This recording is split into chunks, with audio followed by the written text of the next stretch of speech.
Hi guys and welcome back to my channel. If you've been paying attention, I haven't been actually uploading or making any videos in quite a long time.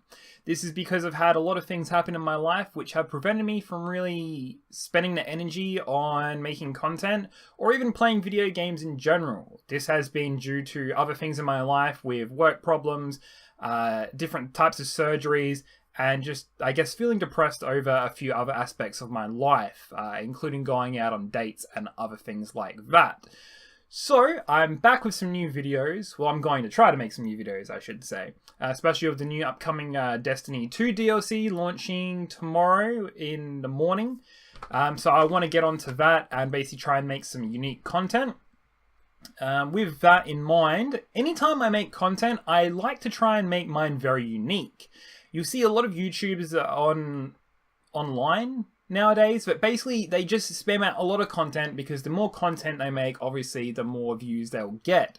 So that's something that people do, and I do understand why they do that. However, I did say do way too many times in that last little paragraph.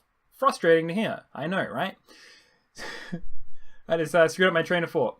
Basically, whenever I make content, I want it to be unique and fresh. I want it to have an idea behind it that is helpful to the community and also, I guess, fun to watch back.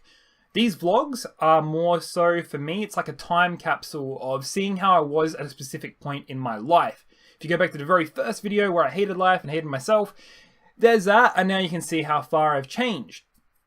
As you might be able to go through my videos on my channel, you'll be able to notice that probably the two biggest videos, well, definitely the one, was how to farm black wax idols for Destiny 1 and the sort of Crota locations on Earth. They were my probably two biggest videos on my channel, and I had a lot of fun making them. The only downside is that a lot of times, if it's not an idea that I think of or something that I perfect, I won't upload it. Even if I see other people uploading their kind of ones, I don't like having the idea of copying someone else's idea or playthrough or sense in that manner. So that's why I don't upload a lot of stuff, because I want it to be unique and entirely my own. I actually made two alternate methods to that farming black wax idols guide, which were vastly superior, and if I went back and did it now, would have even more views. Anyway, that's enough of those videos. Going to move on to the next section. So the next thing I wanted to talk about was Destiny 2. The new Warmind DLC launches tomorrow morning for me. I'm looking forward to this in the sense that I enjoy playing Destiny, but I find that their DLC content that they continuously release is very underwhelming and really doesn't have great endgame potential. With this new DLC coming out, the Warmind, and all the lore behind the Warmind of how going into these bunkers, there's like all these Warsat defenses that basically are like superhuman things that no one's ever went in and lived and come out. Why not make the Warmind DLC instead of Frozen Hive, which is basically just a reskinned enemy type, which you've done a multiple fucking times? Why not make it the new enemy type is Warmind defenses? Like, that just... it gives you an ability to put in a new race of enemies, different characteristics. Like, you can make the Warmind's Warsat bunker defenses. You could make it, there's a giant mech, like Minotaur type thing, but its shields alternate to like reflect. So you have to use kinetic, or you have to have free fire team members shoot to basically bring down the shields. It makes sense. It does make sense, but I don't know why Destiny doesn't do is they just reskin enemy types and add in some kind of new feature, and it's just boring. Like, we've got Frozen Hive now, we've got the Taken. Anyway, that's my rant. I hope the content's good. I see there's a bunch of new exotics coming back and new ones coming out as well, which might be fun to play with. I'm hoping so, because I don't want to get the DLC and then be vastly disappointed. Because yeah, even something as simple as Mercury and not being able to summon a goddamn Sparrow when you're trying to do farming routes, because I tell you what, I had videos for farming routes for that. But make it goddamn so you can use a fucking mount. It might be one small area, but I mean, shit, you can use a mount, get around faster. So for any of you that follow me on social media or know me in real life, I operate under Murphy's Law. Now what that means is anything that can happen will happen. But I use it in the negative context, that anything that bad can happen will happen.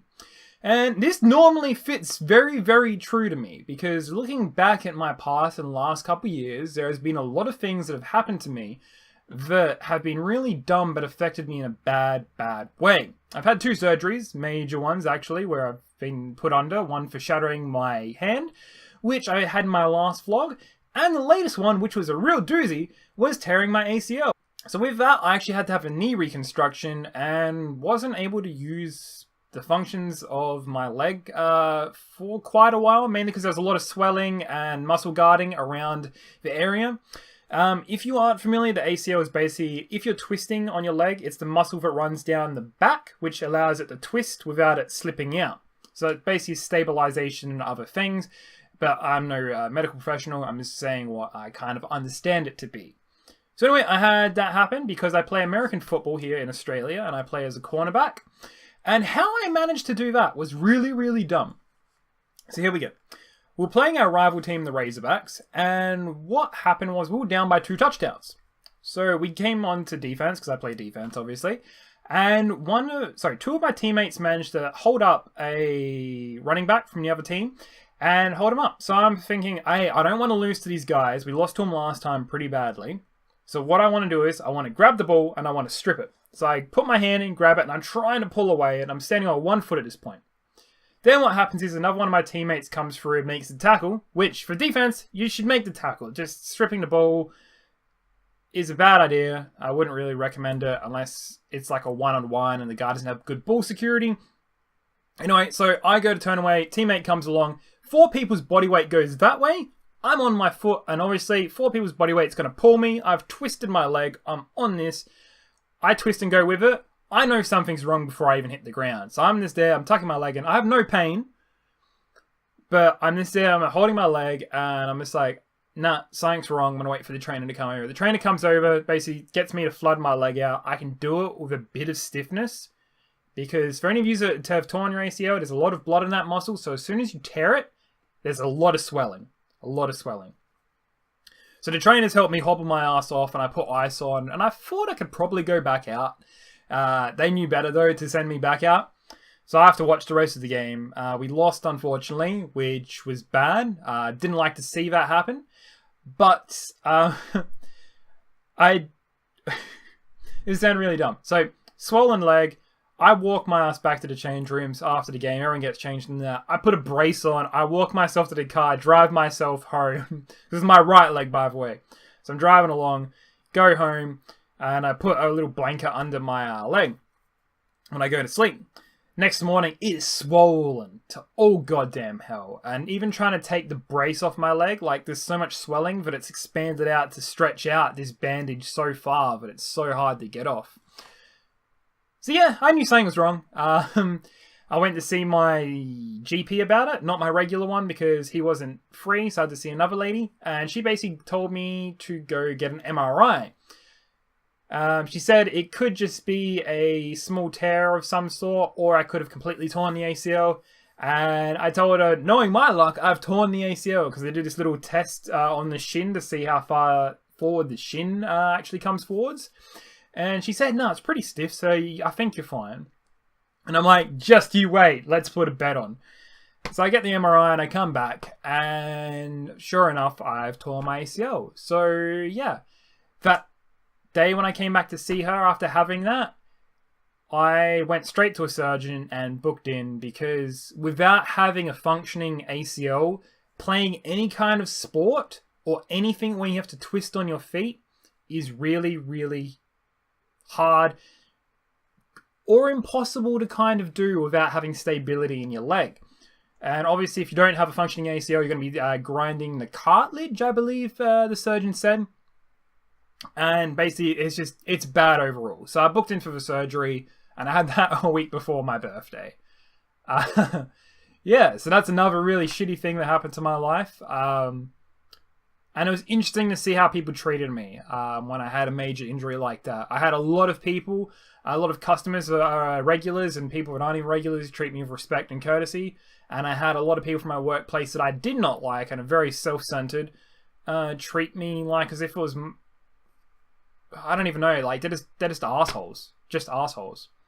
But I've had a lot of support, but it's something that has definitely weighed down on me a lot because it affects you in such a drastic way that even right now, I was supposed to be applying for the Defence Force to try and become a pilot. I spent all year last year studying a advanced mathematical course to be able to apply and try and get this job, but now I have to wait another year. And I tell you what, it's really depressing when you spend a lot of time working on yourself and trying to be the best version of yourself. And things just keep happening. Things keep pushing you into the ground and basically saying, stay down, don't get the fuck up, or we'll keep, like, beating on you. And I'm stubborn. I'm very, very stubborn. So that's something I like to do, is when someone says no, I like to say yes. And you could probably take that into a rape context, which is disturbing. So yeah, let's just gloss over that, because that's, yeah. Bad. Anyway, so I'm going to move on to the next section, so yeah, bear with me.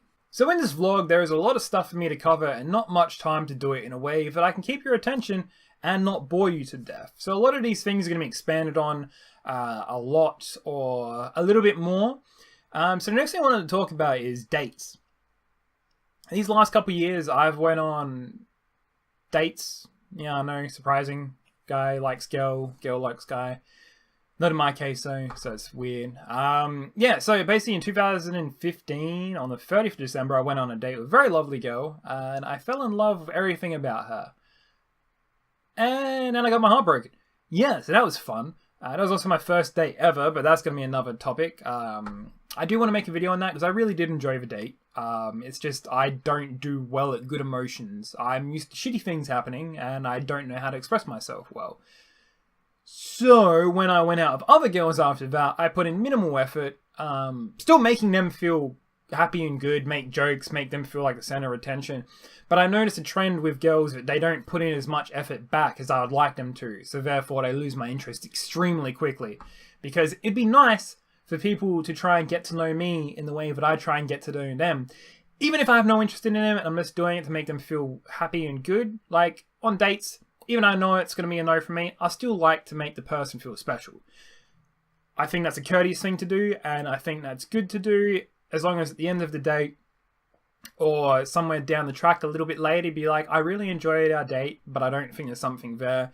And I like to be upfront about it. A lot of the time, it's purely because the girls don't show enough interest back, or I'm not attracted to them. Attraction, though, like physically for me, is kind of a big thing. It makes me sound shallow, I guess, but I mean, if I'm not attracted to the person physically, I'm probably not going to really care too much about it. And going on that, I'm not an arsehole. I don't go after specific looks. Looking back at all the girls I've dated, some have been thin and petite, others have been a little bit taller. There's been a couple of girls that have had a bit of curve to them, which I think I like curves. Curves are nice. But everything has been different, and they've drawn my attraction for different things about how they are and how they portray themselves. But anyway, dating and all that and first date is going to be a vlog I'd like to do down the track. But that was just me talking a little bit about that and how I've had a couple more experiences since then. So with having my ACL torn and having to have surgery to fix it, I actually had to quit my old job. Mainly because it wasn't a place that I could physically go back to and be in a safe environment. Basically, there'd be way too much water and oil on the floor, and anytime I'd get a delivery, there's just way too much chance for I could twist or something in the freezer or fridge, and there's just no way I could go back to that. The good news is, though, that with that happening, I have left a very toxic workplace that has made me feel a lot better about myself and actually take myself as a priority, which overall makes me a much more happy and more charismatic person when I'm not working for a company or people that make me feel like shit. Good also thing about that is that I was working there for 11 years, meaning I got my long service payout, which in itself was a fucking hassle to get. Like, the company is a fucking douchebags. They tried to screw me over on a couple $1,000s that I rightfully had earned, and they were just dicks about it, and I had to message back and forth, get the union involved. Really, really shit. But the good news is that money is going to help me pay for a car and also a trip to Europe. So I'm really, really looking forward to that. Basically, after the last couple of years of having just nothing but shit happen to me, it is time for a good change. And that's why I'm looking forward to Europe, because I'm going all over the place. I'm going to be gone for about 50 days, and I get to avoid winter in Australia. So that in itself is a win already. because I'm going from like our winter to Europe's like summer or autumn, so it's going to be fairly warm. I say fairly warm because no matter how hot Europe gets, it's not going to beat the Australian heat. If you've been to Australia, you'll know. Especially if you've ever been out in the sun with no sunscreen on. So yeah, there's that. So with the Europe holiday, I'm actually really looking forward to this. Mainly because I enjoy travel. It's really cool. Even being on a plane for an incredible amount of time in a tight space is really interesting to me. I like the idea of flying. I want to be a pilot, so I enjoy that. It sounds good. It seems interesting. And that's just a flight there and back. So, yeah. So with my trip, I'm actually basically going to do a whole bunch of different things. First of all, I'm going to a festival later in the year called Sziget. It's going to be really cool. I don't even know what's there. It's just going to be something that's like, it's like Budapest, but there's like a river or something, and there's an island in this river, and the festival is the island. Like, how cool is that? Like, literally a festival is just an entire island. Or bank, I don't know what you'd really call it. It's between a river and two pieces of land. Anyway, so it's going to be really cool. I'm going to go meet a friend there, because he's already doing a year-long trip around the world. So I'm going to be meeting up him. We're going to go to a festival. Then we're going to do like a 2-week Kentucky where we go around and do just a whole bunch of shit, see a whole bunch of different landmarks and all that. And then probably spend 2 to 4 weeks backpacking. So it's all up going to be about 50 days. And it's going to be a great experience for me because I just really need something good to happen. I'm used to so much shit and so much bad things happening to me and the people in my life. But I just really need something where I can go out just and relax. Just not have to worry about things on a day-to-day basis. And I am actually really hoping that this trip will solve a lot of the reservations I have with myself. I kind of actually also want to be a bit of a hoe overseas. Not in a bad way, not treating girls in a disrespectful manner, but just kind of letting loose and just being me. Because I have a lot of reservations about being a nice guy and being friendly and caring. Not to get sex or anything. And I've learnt this now. If anyone ever refers to themselves as a nice guy, they are not a nice guy. Watch the Reddit nice guy memes. It's really funny. But I'm the person that's normally just there for people. And I get friend zone, I guess, as a result. And you know what? It's okay sometimes. It is. Like, I don't mind. I'm not actively chasing after those girls because I still have feelings for another girl, which is unresolved and kind of affects me in any dates I go on from now on. And just, that's why dating, like I was saying before, is like really crappy for me. Because people can't live up to my expectations or standards or even beat the mentality of a image of a girl that I have in my mind.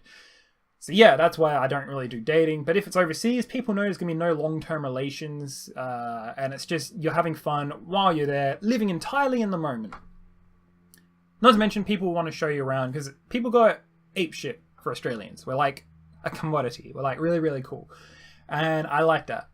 So yeah, that's going to be my Europe trip, and I'll hopefully take vlogs and just like let you guys know more about it as it happens. I do want to Google Mile High Club and see what the legality is of sleeping on planes. Yeah, because that'd be cool in itself. You never know, I might get bumped up to first class with a hot girl. We both know it's not going to happen, but it's nice to think that could happen. But anyway, so that is a fairly long vlog. I've covered a bunch of topics, and I hope you guys understand why I haven't been able to post the videos as much as I want to. I was going to say could, but want to is another thing, because it takes a lot of time to edit videos. That is, I think, about it. So I hope you guys enjoy that, and I hope when the Destiny 2 DLC comes out, I can make some content for you guys and bring back some viewership to my channel, and also hopefully get my monetization back. That was something I was going to talk about, but this vlog has went way too long, and I really need to wrap it up. And yeah, I'm going to leave it there. Also, check out my outro. I've changed it up a bit to like a Dragon Ball Z thing, and I think it is a bit more clean and crisp, and I hope you guys like it. So thank you for watching, especially if you got all the way to the end, and I'll see you guys later. I hope you have a good day.